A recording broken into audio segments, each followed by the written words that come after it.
do you still feel like it's possible for you to hit, let's say, a 5K run PB? And then as I've got older, I've incorporated more things in, and it was the back end of the football that brought this in, with more yoga, more conditioning, and then more strength kind of training as I've got older. I'd take being injured over being ill.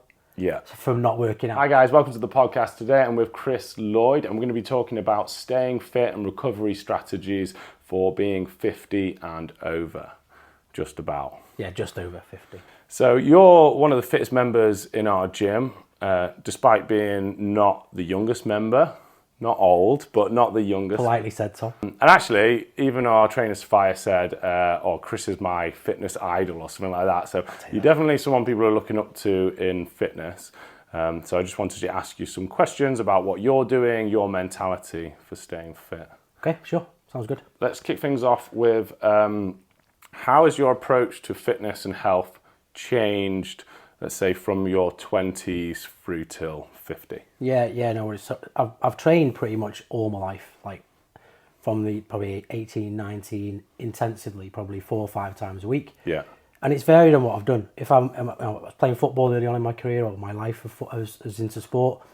And from being a footballer, you train to play for the game on a Saturday or the game on a Wednesday or whatever it is. Can you briefly mention what's your football background? Yeah, sure. So I was involved at Wrexham FC as a youth player, and then Everton FC as a coach, and ended up playing a decent standard of football.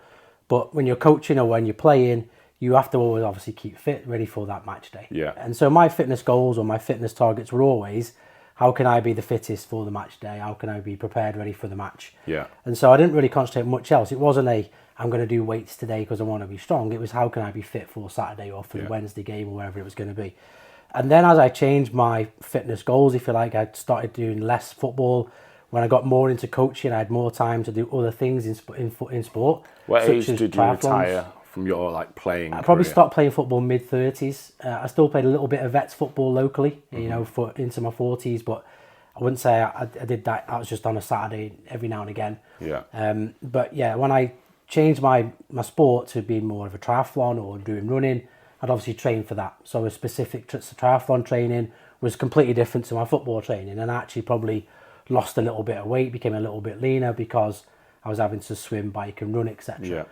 But yeah, so I've been involved in sport all my adult life, pretty much every day. There was times where I'd just train, even if it was at 10 o'clock at night, just to get it done. Yeah. And I had a willpower just to make sure I trained. And then as I've got older, I've incorporated more things in, and it was the back end of the football that brought this in, with more yoga, more conditioning, and then more strength kind of training as I've got older to protect my body. And also I enjoy that kind of workout at the moment as well. So while I might have done that previously, I just kind of did it. I lifted weights to be ready to play football, or lifted weights to ready to do triathlon. Now I kind of lift weights just to stay healthy, maybe improve, maybe hit some targets that I've never hit before, or do a deadlift which I hadn't done previously, etc. Yeah. So yeah, my fitness has changed and varied all the time.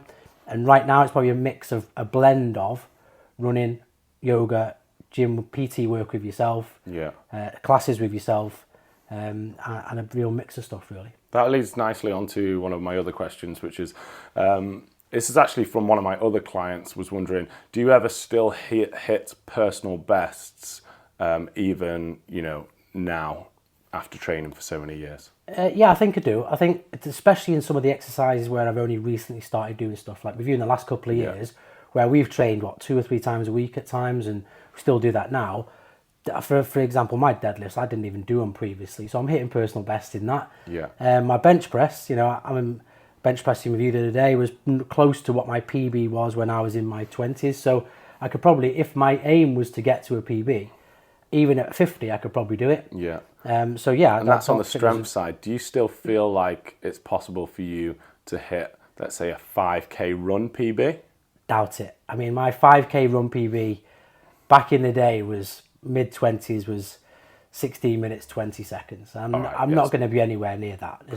There's no chance of me being anywhere near that now. If we went today and did it... I'd be aiming for 20 minutes today, and I'd take that as happy. Yeah. So, but that's where so I know that I'm never going to get... I might improve slightly if I ran every day, But I only run at the moment just as a bit of condition, bit of like... So yeah, maybe in the strength elements, you could still hit PBs. Yeah. And definitely when you're exploring new areas of fitness, you've got PBs. For sure. I agree with that, yeah. Great. That's good to know. There's hope. Yeah. We'll keep lifting. But I think I'd be happy with 20-minute 5K time. You've got it in you, Tom. You've got a 20-minute 5K. Maybe. We'll see this summer. What are some of the common misconceptions that you hear or that you think people might have about being fit in your 50s? I think probably the biggest one is that when you're in your 50s, you're going to get injured more if you do certain things like lift weights, and or your joints are going to be sore.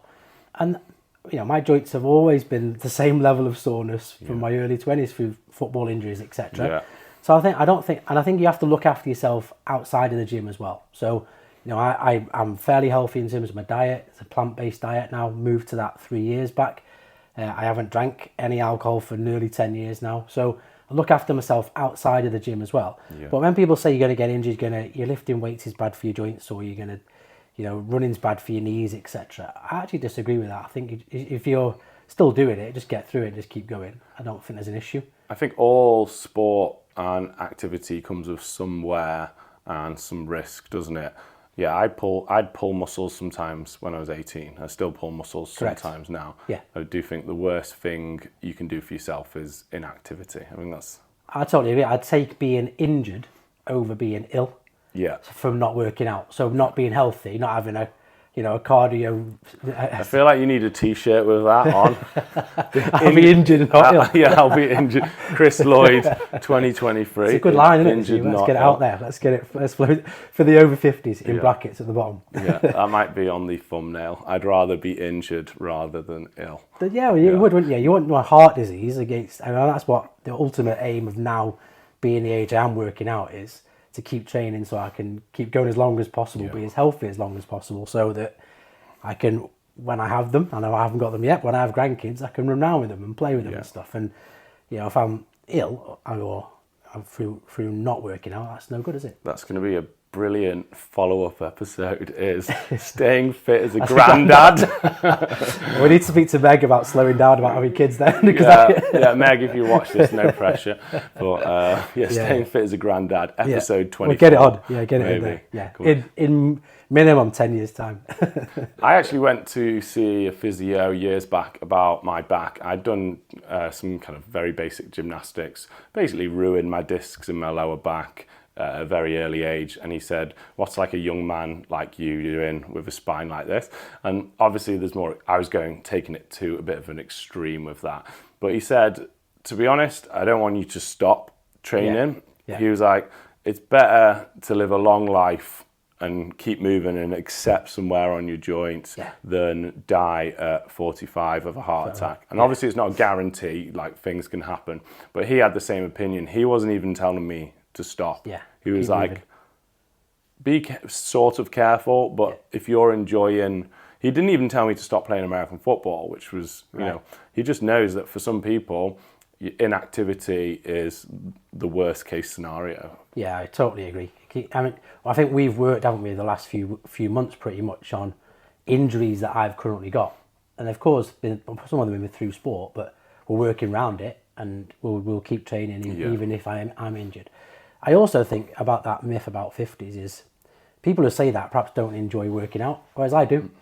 I enjoy it. I enjoy training, and it's good for my mind. I have a fairly high profile, busy job at times, and travel the world through business. And it's good just to have that break of I will make time for my workout. I'll make time in the day, morning, evening.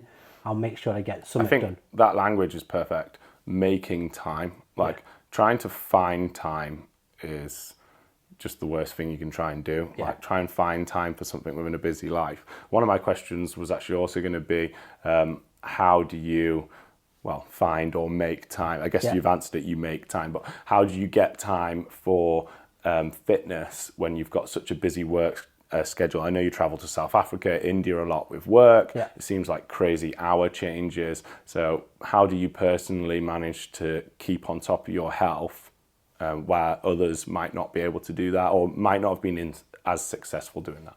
Yeah, I think there's a bit of preparation before you leave. So where you're staying, has the place got a gym, etc. So, and I have a great PA at the moment who knows that she'd pick a hotel for me that's got a gym, it's got a pool if required.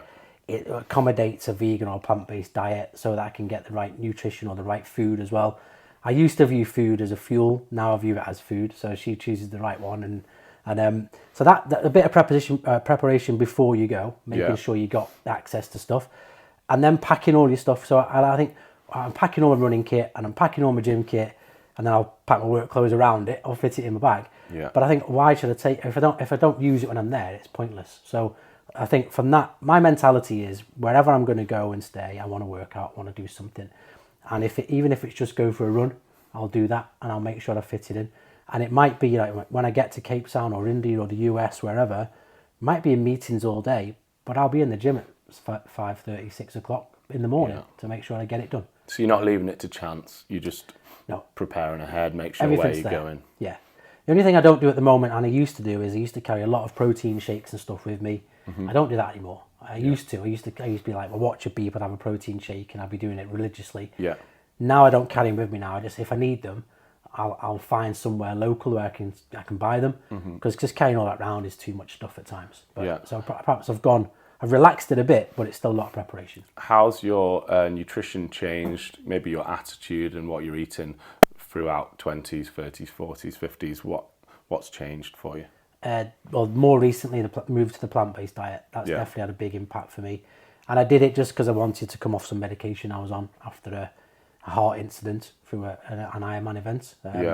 So I wanted to get off those meds, and it's helped me do that. So I've stayed on that. But we've always, as a family, have a fairly healthy diet anyway. I can't, we don't eat bad stuff in the house. We always eat regular meals. And then there was a period in my late 20s where I was eating 6 small meals a day and having the right nutrition. Like I said, my watch would beep and I'd have protein. My watch would beep and I'd cycle on creatine. So I was really into that side of it in my 20s. And I think if you have just a healthy diet of however many meals it is a day, whether it's 3, whether it's 6, whatever, as long as it's got the right blend in it, that's okay. I don't have as much protein supplements now as I should. Or I think I should. I think I'm probably lacking that, and I perhaps need to get that back in my I think regime a bit. How much protein you have in a day is important. I think where you get that protein from is up to you, and supplements play a great role in helping you to reach your daily protein goal if you're struggling to make it. But if you are managing to get it from other sources, I don't think there's like too much benefit to getting it from a supplement, other than the fact that you might not be hitting that total. Get enough. So. That's the thing. So I wonder sometimes, it depends on what we're doing. If my aim is to be a little bit bigger, bulkier, which it isn't, I'm fairly comfortable where I am. But if it was, then I'd perhaps be looking to get more of that in my system. But because I'm where I am, I think I get enough maybe, but I probably should have a supplement a little bit more. Even though if you're not trying to build muscle, trying to like repair a muscle from an endurance event or anything, it's still trying to have a turnover of cells. You still need to bring new amino acids in, take away dead cells. So even for endurance athletes, I think it's important to, set your target protein moderately high, especially if you're more athletic, and then try and hit that. Do you find it more difficult as a vegan hitting your protein? I thought I was going to, but I've not really measured it. But I think we do okay. I think we get the right blend. I think you can have an easy start, can't you, by using companies like Mindful Chef, etc., who give you great ideas around nutrition. They send meal plans for you and the ingredients. And even if you only use them, we still use them once or twice a week now. But early on, we were using them more because they gave us some good ideas around what to build for a plant-based meal that had the right nutrition elements in it. I think we're getting it now.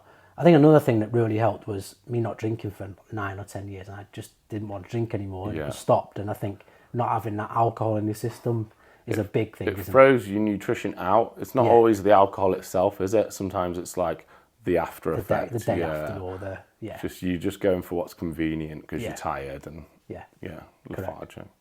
But I did watch one of your videos that said I can eat jelly babies. So did I say that? I've got a sweet tooth, so I'm definitely bringing some to the next session. For reference, that's the powerlifting podcast with Ash, which says if you want to be as strong as possible and you're not considering your health, snacking on jelly babies might be a good idea. during your workout. But yeah, maybe not for Not for every us. day. Not for us. Yeah, not for us. Is there any exercises that you found particularly useful over the last 10 years of training that you might not have found as useful earlier? Yeah, definitely. I mean, we do a lot of functional fitness with you now, and I didn't do any of that previously. Probably it was very regimented in the gym, but the functional fitness stuff and the calisthenics things are just great on it. Because, like, you know, yesterday I was lugging furniture around, and it was easy to do because the functional fitness had helped there. And I actually enjoy the calisthenics side of things as well, where it's all body weight or it's a bit different.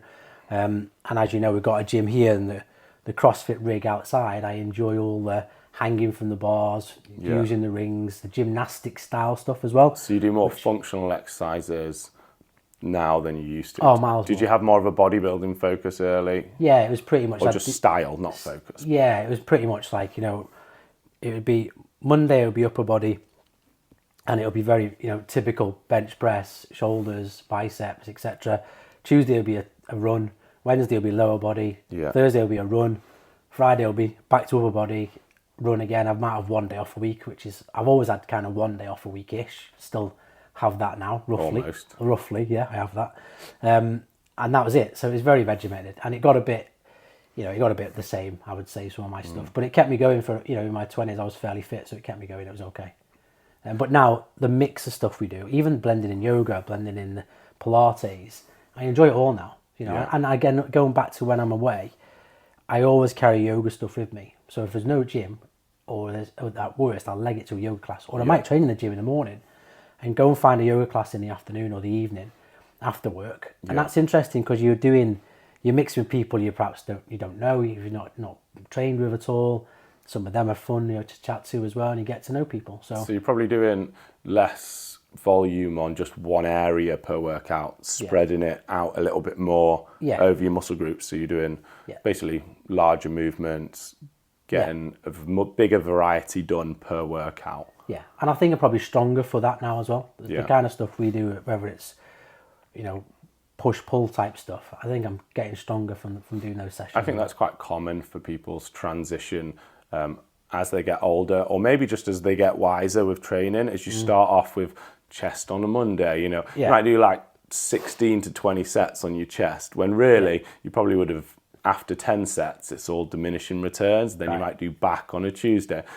But then I also found when I was younger, I'd probably go to the gym 5 or 6 times a week to do weight training. Whereas nowadays I might do 3 or 4 weight training sessions, and a bit like you, then I'm going to try and look after my heart a little bit more. I have to look at my mobility and flexibility. So I can't afford to spend one day doing my chest. Yeah, you got to. That's another thing. Something has to give, done it somewhere. It'd take me 2 weeks to get through my whole body. Yeah, good shout. No, it's a good point. And I also like the mix of stuff as well. So some sessions it might be we're going to do 12 reps, 10 reps, 8 reps, 6 reps, you know, drop as the weight gets higher. So like the other day, it might be like 5 sets of 5. And I quite like that, the mix of, it's never the same. It's like we're doing 5 lots of 5 here, so they're going to be fairly heavy. Whereas it might be completely different if you're doing 12 reps, 10 reps, 8 reps. So I like just mixing up. And it's good that, I'm not saying it because you're here, it's good that I've got a PT, because all that thinking is taken out from me. And you do it all for me. And you've put a plan together which I stick to. And then if I do stuff in my own gym here as well, I can pick bits of that or tailor it and carry on doing that work as well. Just so people understand, we're not talking about necessarily the idea of just doing a completely different workout each time and just like shock the muscle. I do think sometimes that's an excuse personal trainers use to not have a plan. You're doing a completely different thing every time. But like you said, changing the rep range, which is a periodization of rep scheme. So we start off with maybe a higher rep range and a moderate weight. And then we have a 4-week, at the moment you're on a 4-week cycle of reps where we get progressively lower rep ranges each week and progressively heavier weights, prepping your central nervous system to cope rather than just suddenly trying a 1 rep max or something like that. You prep in your body, and then you've got a scheduled back off week on week 4 where we do technique work or much lighter work. So it's keeping to similar movements but changing the rep scheme, working through. It's definitely working for me. I enjoy it because I don't know what's coming. I know what's coming as in the routine, But I don't know what exercise is going to be in that, and that's quite nice Yeah. to do. And also working around some of the injuries I've got and the mobility work and the flexibility stuff as well. I like that. I like some of the when it's banded or whatever. Yeah. It just helps. It feels like it's keeping my body going in different areas and just picking up a weight. I think we do a lot more prehab. Yeah. With you being, over the age of 40. Prehab, I mean, rehab before you need it. Yeah, or sometimes correct. rehab after you need it. But we'll do, obviously, rehab if you've got an injury. Yeah. We'll do just general work, compound exercises. And then I'd say at least 20% of our session is actually just prehab work. Yeah. Trying to prep you, keep your rotator cuffs strong, improve your posture. Yeah. Not balance, but definitely joint support, things like the hip band stuff. But I think that's more important as you get And they're enjoyable to do. All that balance work, improving my posture, they're hard to do. And for me, they're even just the smallest movements at time are very difficult for me to do. Others might find it dead easy. Yoga teacher or someone who's yoga. As you get tighter, they get harder. Yeah, it does. It's very, but it's you can feel the benefit from it. I think anyway. I enjoy doing them. Yeah. What role does recovery play now in your routine? It's definitely it played a little bit more since you got me to put a sauna and ice bath in my garden. Yeah. Not purely for selfish reasons, but I have used it. It was a good move on it, I think. What recovery methods do you use? That's a lot of it is I will sit in the sauna or sometimes I won't go in there. I won't use the sauna, I'll just use the ice bath. Yeah. But I'll use the ice bath, a couple of times a week. I'll sit in that. Yeah. And it varies on time, by the way. Sometimes I can sit in there for a few minutes. Sometimes it's literally a minute I'm done because it's so cold or my body's just feeling it different today. Yeah. But I will, especially if my legs are sore, I'll just go and sit in the ice bath. It's nice when you get a blend of the sauna as well because you warm your body temperature up and then dip in and out. And how many times do you go back and forth between them if you were doing a session where you were doing both? 3 times I'd go in the ice bath, I'd go in the sauna. So the sauna before, wouldn't it? It depended if I'm finishing on a sauna or not. Yeah. I normally go sauna to start, ice bath for a minute, 2 minutes, whatever it needs to be, back in the sauna for 4 or 5 minutes, back in the ice bath again, back in the sauna, back in the ice bath. And then I'd probably run around the garden like a lunatic to warm myself up. But it's quite nice having that cold in your system or go and hang on the bars and stuff. Yeah. I do that minimum once, maybe twice a week, probably twice a week on average, I would say, especially when I'm in the summer. And also recently the introduction of the Theragun, and I have a physio who I see once every 2 weeks, who just keeps me ticking over. Like I said, I mentioned before, I've got a couple of injuries at the moment, so she's trying to get them fixed out my system, avoiding a need for operation, but we'll see.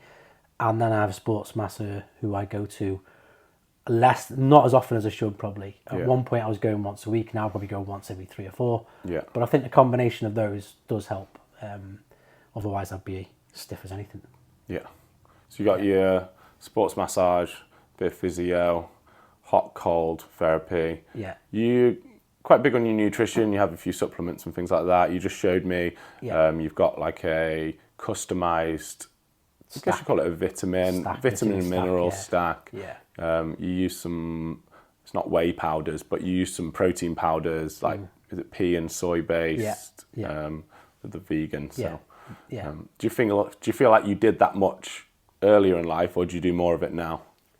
I probably did a fair bit of it early on in life. It's changed as obviously I've gone to more the plant-based diet. Yeah. And I now need other supplements that I can't get. So that was the reason at looking at that nutritional stack.